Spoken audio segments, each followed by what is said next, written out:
Live and direct with Fusion Radio with Brian Stinson and YTS Keys, man. You know, the guests keep coming. We're excited about having them. And what I love about it is Keith shared this off the air, man. It's the diversity. I know the perception is that, damn, y'all only have artists on this damn show. But got you to believe. We do have other people on here that do other things, and I love this one because, man, he's not only an author, but he's also a fitness trainer. So we got two things we can get into. It shows our diversity. Yes, sir. His name is Ken Woods, man. Welcome to Fusion Radio. Thank you. Thank you for having me. I really appreciate it. So, man, let's get into the author side, man. What inspired you to want to become an author? Well, this particular book, I've worked in corporate America for more than a decade, and I've seen some of the things that go on. And I wanted to, and I was naive when I first started. So over the years, I noticed different patterns, different behaviors, and I really could have benefited from a mentor when I first started. So that's why I set out to write the book, is for the book to be that mentor for all the black professionals coming behind me. And it's better than a mentor because mentors leave, mentors get promoted, mentors go to different companies. But this one, you can carry around in your backpack, wherever you're at, you can carry it, take it to different jobs. So that's what I set out for the book, to be that mentor that you can always have with you, no matter where you at or what job you're working at. Okay, so like, what was going on in that point of time, though, when you really made that decision? Like, okay, I want to take my knowledge, but I want to put it in a book. So, like, what was really going on in your life at that time that really made you make that decision, though? The frustration, like I said, more than a decade of dealing with certain behaviors, certain obstacles being put before you. And just the frustration had built over. And I was like, I'm sick of this. I wish there was something that could have prepared me for this before, all this frustration happened. I wish it was something that I could have looked to and been more prepared and been like, I wouldn't have been as frustrated. I'd have been able to flow. I'd have been able to see certain things, be prepared for certain things, and then have maneuvers to maneuver around it, have strategies to work around it. So I was like, why not me? Then I had to examine my behavior and see some of the things that I was doing that may have led to some of the negative outcomes. So once I was able to examine both sides, the behavior I was facing from others, and then examine some of the negative behavior I was displaying, then I could come up with strategies to get out of my own way first and then navigate around what other people are trying to do. Okay, so like, with you being an author, though, I don't really know. So like, explain that whole process, though, as far as like the whole process is actually putting your thoughts into words, though, because now you got it up here, but now you have to transition that into on paper or typing that out and really trying to voice your opinions and really trying to get your point off in the best way possible that you know how to. So like, what was that process like, really actually sitting down writing your book, though? Well, I went to school for journalism, so I was adept at writing and getting my thoughts on paper. But this specifically is different because you have to discipline yourself. So I set out first, obviously, to make an outline, and then every day I just filled in the things that I thought were pertinent, and then once you do that, you go back, you edit, and then you fill in more things. So first is the outline. You have to have the outline. You have to organize it, and then and actually it's just thinking about all the experiences you had, what stands out. So that's how you form the outline. What stands out? What are some things you didn't know? What are some things that you did know? What is some naive thoughts you had that turned out to be that didn't turn out to be true? And then once you have that, you formulate an outline, and then after that, you just break it down. Break it down. It's like, I call it the Forrest Gump approach. You do one thing, you focus on one thing at a time, you nail that down, and before you know it, you've accomplished great things. Like Forrest Gump, when he started to play ping pong, the guy in the Army said, keep your eye on the ball. And that's all Forrest focused on doing for a very long time. One thing led to another. Then, Forrest is competing in international ping pong competitions. You see what I'm saying? When he set out to run across America, he just kept putting one foot in front of the other, one foot in front of the other. He didn't let nothing distract him from the outside. Crowds had formed around him, but he continued to just do one simple thing every single day. So that's what I did.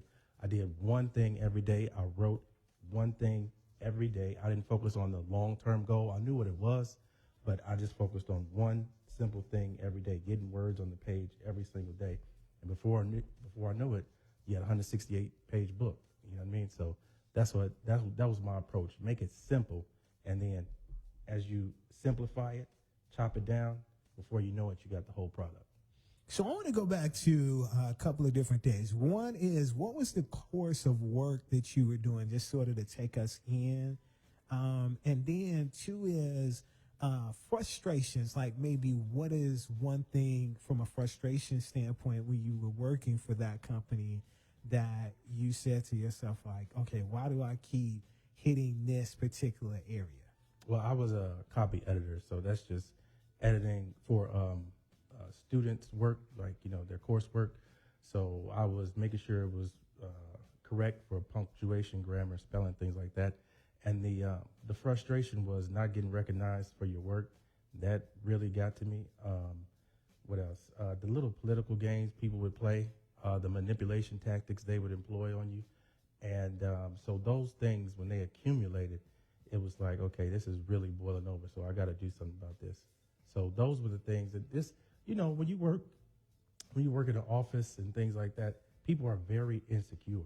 So they're always on edge about their job, because in corporate America, there's no job security, there's no unions. So everybody is on edge, and especially in a corporation where there's layoffs.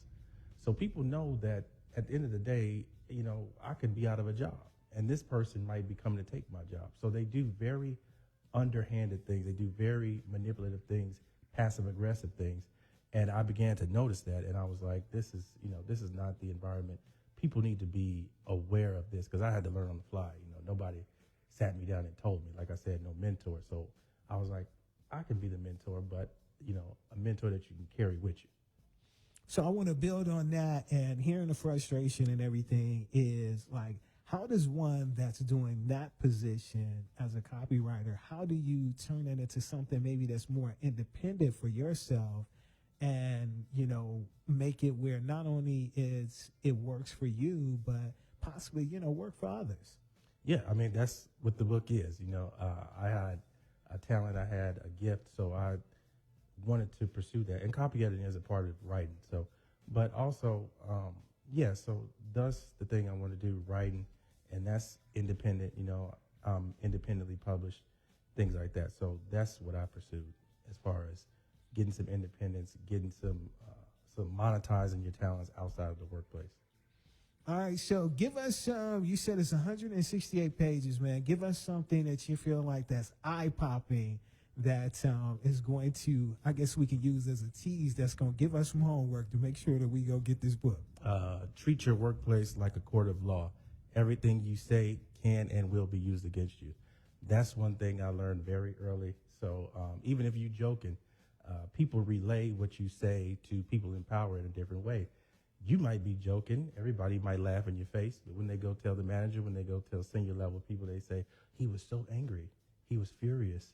Now you're getting reprimanded for something that you thought was a joke. Everybody assumed it was a joke.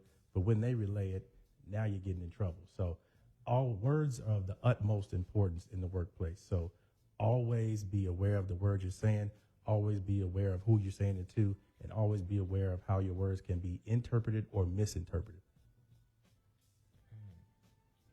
So just sitting here listening to you talk, though, like in some type of way, I could tell like your thinking process is like it's on a different like frequency. You feel me? How I like to say it, just based on some like you think differently than the normal person would think. On some like you think a couple steps ahead, like with what you got going on. So like with having that mindset though, like how can you necessarily, how can I say this? Like I wouldn't necessarily say control it, but how do you use that for your like your benefit in your everyday life? Because I, in some type of way, I feel like I'm not saying like, as far as like when I'm in certain situations, I like to think ahead of what's going on or make sure I'm aware of my surroundings and what could happen and what like you just said, like you might say something a certain type of way, but it might come off differently. Like thinking about those type of things. So like, how do you go about you doing that in your everyday life though?